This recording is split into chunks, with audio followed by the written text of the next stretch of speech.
Salam sejahtera untuk kita semua. Perkenalkan, saya Ronaldi Magdalena dengan NIM B1B1 22089. Saya mahasiswa Ilmu Pemerintahan. Di sini saya akan menjelaskan sedikit materi yang saya telah buat, yaitu tentang tipe kepemimpinan yang berjudul Kepemimpinan yang Adaptif di Era Dinamis, refleksi dari studi literatur tipe kepemimpinan. Kepemimpinan adalah kunci utama dalam menggerakkan organisasi menuju tujuannya. Pemimpin tidak hanya mengambil keputusan, tetapi juga memotivasi, mengarahkan, dan membentuk budaya kerja. Menurut Yukel 2010, kepemimpinan adalah proses mempengaruhi orang lain untuk memahami dan menyepakati apa yang harus dilakukan. Dalam berbagai studi, tipe kepemimpinan terbukti mempengaruhi efektivitas organisasi. Tipe seperti demokratis, otoriter, transformasional, laissez-faire, paternalistik, hingga profetik memiliki pendekatan berbeda yang perlu disesuaikan dengan konteks organisasi. Banyak pemimpin kesulitan memilih gaya kepemimpinan yang tepat. Padahal kesesuaian tipe sangat berpengaruh pada produktivitas, stabilitas tim, dan budaya organisasi.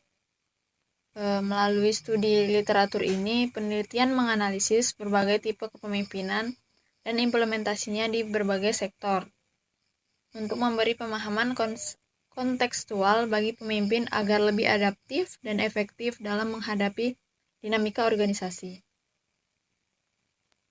Dalam penyusunannya, penelitian ini menggunakan metode jenisnya, yaitu penelitian ini menggunakan pendekatan kualitatif deskriptif melalui metode studi literatur. Teknik pengumpulan datanya yaitu data dikumpulkan dari 20 artikel ilmiah yang relevan dan membahas tipe kepemimpinan dalam berbagai konteks organisasi, seperti pendidikan, pemerintahan, bisnis, keagamaan, dan lain-lain. Hal ini dilakukan dengan cara mengidentifikasi dan mengakses sumber seperti jurnal, buku, dan laporan penelitian. Yang kedua, dengan mengevaluasi dan mengelompokkan berdasarkan kesesuaian topik, metode, dan temuan. Yang ketiga, melakukan sintesis informasi untuk menemukan pola, perbedaan, dan kontribusi teoritis. Penelitian ini menggunakan pendekatan analisis isi, konten analisis, yaitu menganalisis makna dari tema dan tema dari isi literatur secara mendalam untuk memahami bagaimana tipe-tipe kepemimpinan diterapkan dan apa dampaknya. Tujuannya adalah untuk membangun pemahaman komprehensif tentang ragam gaya kepemimpinan serta relevansi dan efektivitasnya dalam berbagai. Baik, lanjut ke literatur reviewnya. Penelitian ini merangkum dan menganalisis 20 artikel ilmiah yang membahas berbagai tipe kepemimpinan dalam konteks organisasi. Beberapa literatur penting memberikan kontribusi signifikan dalam menggambarkan keberagaman pendekatan kepemimpinan dan relevansinya terhadap efektivitas organisasi. Literatur yang pertama yaitu peran kepemimpinan dalam membangun tim kerja dan mengembangkan organisasi, yang dilakukan oleh Muhammad Subni tahun 2024. Penelitiannya menggunakan metode tinjauan pustaka. Hasilnya artikel ini menegaskan pentingnya pemimpin yang mampu menjalankan fungsi kepemimpinannya secara efektif. Pemimpin yang baik dinilai sebagai kunci dalam membentuk tim kerja yang solid dan berkontribusi besar terhadap kemajuan organisasi. Yang kedua yaitu berjudul Analisis Tipe-Tipe Kepemimpinan di Lembaga Pemasyarakatan oleh Johannes Alfredo Purba dan Mitro Subroto tahun 2023. Metode yang digunakan yaitu deskriptif kualitatif. Hasilnya, studi ini mengungkapkan bahwa setiap tipe kepemimpinan memiliki kelebihan dan kekurangannya. Keberhasilan pemimpin tergantung pada kemampuannya menyesuaikan gaya kepemimpinan dengan situasi dan kebutuhan sistem pemasyarakatan. Yang ketiga, yaitu kepemimpinan dan keterampilan kepemimpinan dalam organisasi pada pendidikan oleh Nur Hasana tahun 2023. Metode yang digunakan yaitu studi literatur. Hasil penelitian ini menekankan pada pentingnya kepemimpinan sebagai keterampilan yang harus dimiliki individu dalam organisasi. Pemimpin yang baik harus mampu memotivasi dan membimbing bawahannya, bukan sekadar memegang kekuasaan. Yang keempat, yaitu dinamika kepemimpinan dalam organisasi. Sebuah analisis komprehensif oleh Sri Wulandari, Febri P. Putra, Selven Hasri Sohiron tahun 2023. Metode yang digunakan yaitu analisis literatur. Penelitian ini menyoroti pentingnya fleksibilitas gaya kepemimpinan. Tidak hanya kemampuan teknis, tapi juga keterampilan manajerial seperti motivasi dan pengelolaan hubungan kerja diperlukan untuk menjaga keberlanjutan organisasi. Yang kelima, berjudul Tipe dan Ide Kepemimpinan Adaptif terhadap Solusi Konflik Organisasi oleh Nunu Nahnudin, Anis Fauzi, Rizal Firdaus, dan tahun 2023.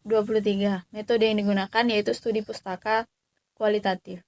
Hasil kajiannya menunjukkan bahwa kepemimpinan adaptif efektif dalam menyelesaikan konflik karena mampu membaca tantangan dan peluang. Tipe transformasional dianggap paling sesuai karena mampu menginspirasi dan meningkatkan kinerja organisasi.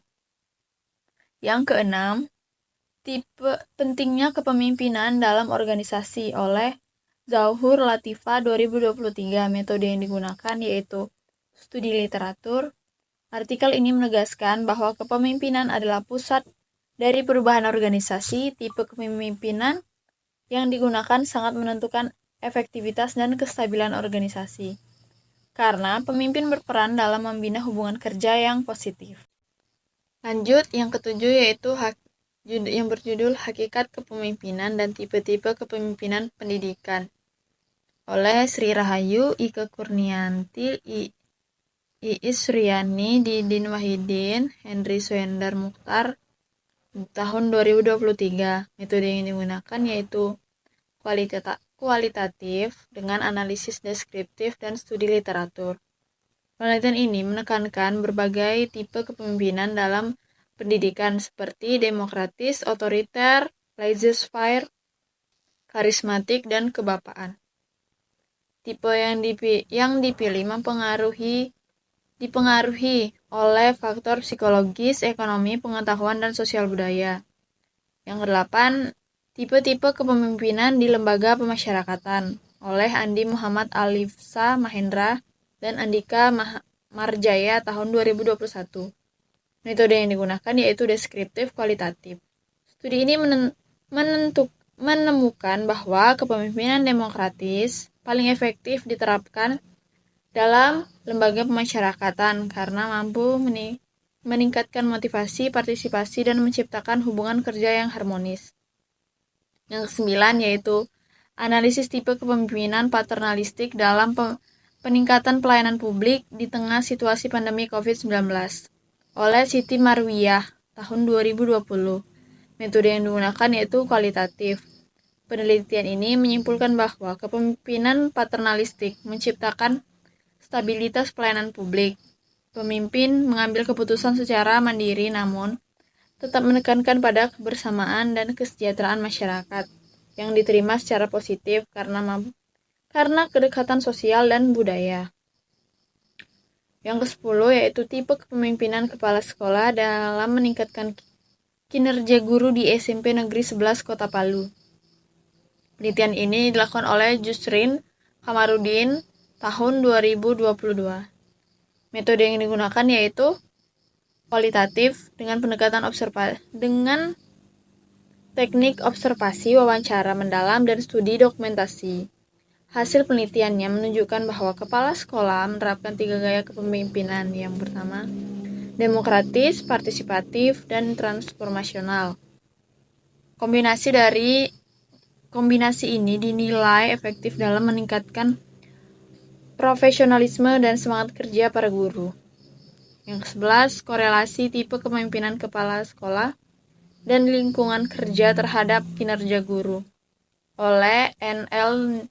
Nidia Kusniayanti dan Ikomang Guhwiyasa tahun 2021. Metode yang digunakan yaitu kuantitatif. Penelitian ini membuktikan bahwa tipe kepemimpinan kepala sekolah dan lingkungan kerja secara bersama-sama memberikan kontribusi positif dan signifikan terhadap peningkatan kinerja guru. Yang ke-12 yaitu analisis tipe kepemimpinan demokratis kepala desa dalam peningkatan pelayanan publik di Desa Karangjadri, Kabupaten Pangandaran. Studi ini dilakukan oleh Regi Revian Garis, R. Rindu Gaviria, Aan Anwar Sihabudin tahun 2021. Metode yang digunakan yaitu kualitatif deskriptif. Pada artikel ini menunjukkan bahwa kepala desa menerapkan kepemimpinan demokratis secara optimal dan yang tercermin melalui komunikasi dua arah, keterbukaan terhadap kritik, dan pengambilan keputusan kolektif. Hal ini meningkatkan kualitas pelayanan publik di desa. Baik, selanjutnya yaitu judul meretas tipe kepemimpinan militeristis dalam kepemimpinan Kristen di era disrupsi digital. Yang dikemukakan oleh Tambunan tahun 2023. Menggunakan metode studi literatur kepemimpinan militeristik menekankan disiplin dan struktur, namun perlu adaptasi terhadap teknologi di era digital. Selanjutnya yaitu analisis tipe kepemimpinan profetik kepala Perpustakaan Universitas Muhammadiyah Yogyakarta yang dilakukan oleh Yenianti tahun 2022.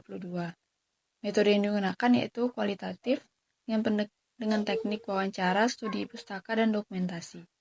Hasilnya yaitu kepala sekolah perpustakaan menerapkan kepemimpinan profetik berbasis nilai Islam dan menekankan gaya situasional. Selanjutnya, tipe kepemimpinan dan teori kepemimpinan dalam suatu organisasi yang dilakukan oleh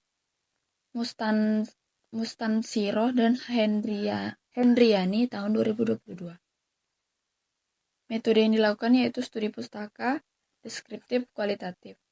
Hasilnya mengulas berbagai tipe dan teori kepemimpinan sebagai bekal pemimpin baru agar efektif menjalankan organisasinya. Judul selanjutnya yaitu pengaruh tipe kepemimpinan dan budaya organisasi terhadap motivasi kerja yang dilakukan oleh Dasa dan Cahya tahun 2023. Metode yang digunakan yaitu kuantitatif deskriptif. Hasilnya, tipe kepemimpinan dan budaya organisasi secara simultan memberikan pengaruh positif terhadap motivasi kerja karyawan. Selanjutnya, tipe kepemimpinan transformasional dan keadilan organisasi oleh Nasution tahun 2022. Metode yang digunakan kuantitatif eksplanatoris. Hasilnya, kepemimpinan transformasional berperan meningkatkan kinerja kepala sekolah serta mendorong keadilan dan inovasi organisasi.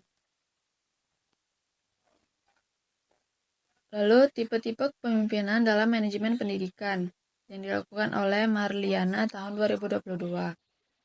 Dia menggunakan metode kualitatif deskriptif dan hasilnya mengidentifikasi ada 4 tipe kepemimpinan, yaitu autokratif, demokratis, laissez-faire, dan karismatik yang harus disesuaikan dengan konteks pendidikan. Selanjutnya, tipe kepemimpinan profetik, konsep dan implementasi dalam kepemimpinan di perpustakaan yang dilakukan oleh Ahmad Anwar tahun 2022. Menggunakan metode reflektif teoritis. Hasilnya menawarkan model kepemimpinan profetik berbasis nilai kenabian dengan kombinasi gaya otoriter, demokratis, dan laissez-faire secara situasional. Yang terakhir, tipe kepemimpinan demokratis kepala madrasah dalam meningkatkan kompetensi profesional guru.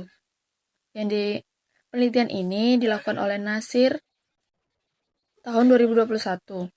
dengan menggunakan metode kualitatif studi kasus. Hasilnya, Kepala Madrasah menerapkan kepemimpinan demokratis dan strategi kolaboratif untuk meningkatkan kompetensi guru secara profesional. Baik, selanjutnya ada pada pembahasan. Jadi hasil studi literatur ini menunjukkan bahwa tipe kepemimpinan seperti demokratis, transformasional, profetik, otoriter, laissez-faire, paternalistik, dan militeristik diterapkan di berbagai sektor termasuk pendidikan, pemerintahan, keagamaan, dan bisnis. Tipe yang pertama itu demokratis, itu menekankan pada partisipasi anggota, komunikasi dua arah, dan pengambilan keputusan secara kolektif. Gaya ini cocok diterapkan dalam organisasi berbasis kolaborasi seperti sekolah atau pemerintahan desa. Yang kedua itu kepemimpinan transformasional yang fokusnya pada inspirasi, visi jangka panjang, dan perubahan positif dalam organisasi. Pemimpin jenis ini mendorong inovasi dan meningkatkan semangat kerja tim. Lalu yaitu kepemimpinan profetik, yaitu menggabungkan nilai-nilai spiritual dan etika seperti kejujuran, amanah, dan tanggung jawab. Umumnya diterapkan dalam organisasi berbasis nilai seperti perpustakaan dan institusi keagamaan. Selanjutnya, kepemimpinan otoriter dan militeristik yang dicirikan oleh ketegasan, kendali tunggal, dan instruksi langsung. Ini efektif diterapkan dalam kondisi darurat atau lingkungan yang menuntut kedisiplinan tinggi seperti lembaga pemasyarakatan.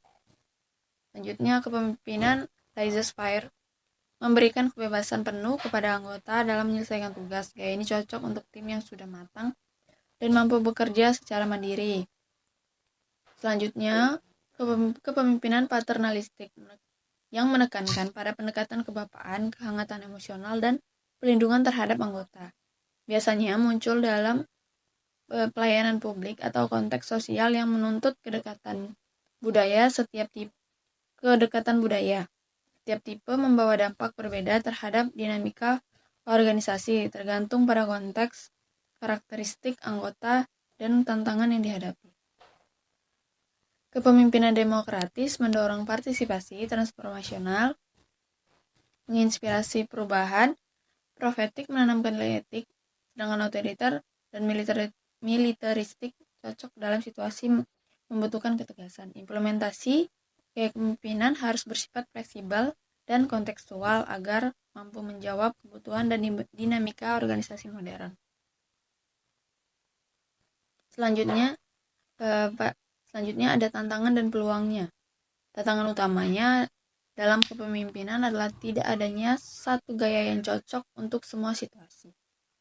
Pemimpin dituntut untuk mampu menyesuaikan gaya dengan kondisi organisasi yang terus berubah akibat perkembangan teknologi, sosial, dan budaya.